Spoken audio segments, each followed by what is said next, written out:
Heart check.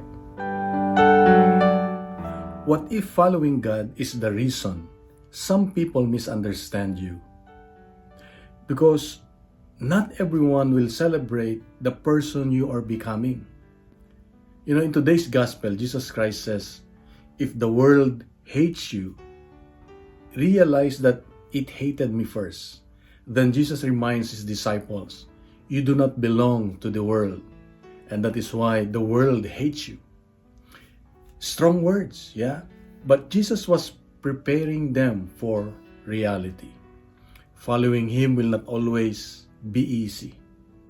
And so let's be honest. Sometimes the hardest part of following God is not temptation. It's the people. People who mock your faith. People who misunderstand your changes. People who become uncomfortable because you no longer live the same way. Yung bang magtataka sila bakit may nabago sa'yo. At ayaw nila yon. And honestly, that hurts. That hurts. Especially when it comes from friends, relatives, people you care about. You know, Jesus never promised that following him would make you popular. But he did promise, you are not alone. He said, you are not alone. Sometimes rejection is not because you are doing wrong, but because your life reminds others of what they are avoiding. I repeat, because your life reminds others of what they are avoiding. So what we should do? Stay faithful even when misunderstood. You know, not everyone will understand your boundaries, your faith, your changes, and that's okay. Second, respond with peace and not bitterness. You don't need to fight every criticism.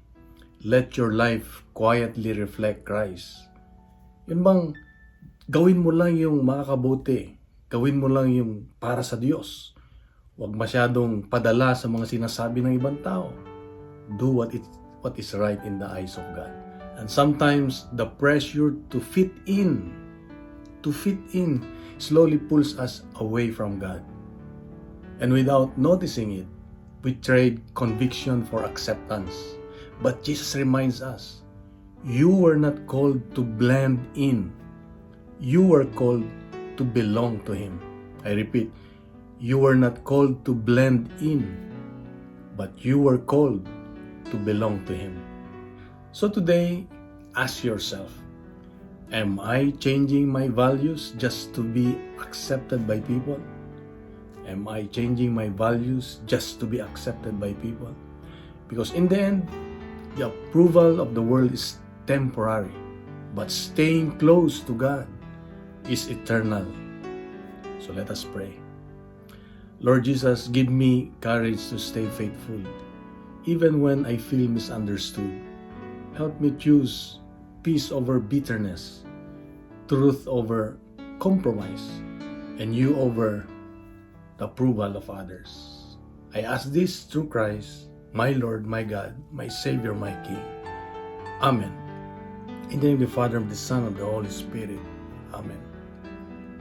May I request to please share this gospel reflection to your friends, relatives, and your community. Let's fill social media with good news, not bad news, not fake news. And let's make the Word of God viral. And please leave your comments. Maybe you write Amen, or God is with me, or God bless. So God is good. God is good.